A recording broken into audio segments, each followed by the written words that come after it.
So I want to thank all the leadership for coming. Democrats and Republicans insist bipartisanship is not dead as potentially devastating austerity measures loom. I'm open to compromise. We say to this president, we want to work with you on solutions. But I believe we can come together and accomplish the task before us. Let's challenge ourselves to find the common ground that has eluded us. But the clamor for common ground cannot hide sharp partisan disagreements. Most Republicans still reject President Obama's call to raise taxes on the wealthy. We don't understand why raising tax rates is the solution if you want to see people get back to work. And many Democrats reject Republican calls to extract savings from programs that provide income and health care for retirees. Senator-elect Elizabeth Warren campaigned on protecting America's social safety net.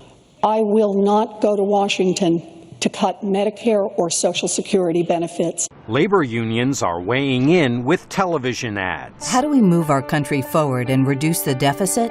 By creating jobs and growing our economy, not by cutting programs that families rely on most. Time is running out. With weeks to go before the deadline, some Republicans are suggesting a stopgap measure. Senator Johnny Isakson. But it would not be hard to come up with a comprehensive agreement this month, now in this session, to do it early next year and push off putting us off the fiscal cliff. Democrats reject putting off tough decisions. Senator Patty Murray. We will reach a point at the end of this year where all the tax cuts expire and we'll start over next year. The mere threat of drastic austerity measures is already having an economic impact, according to Federal Reserve Chairman Ben Bernanke. Uncertainty about how the fiscal cliff, the raising of the debt limit, and the longer-term budget situation will be addressed appears already to be affecting private spending and investment decisions and may be contributing to an increased sense of caution in financial markets. But doing nothing now might lead to a better deal next year, according to budget analyst Stan Collender.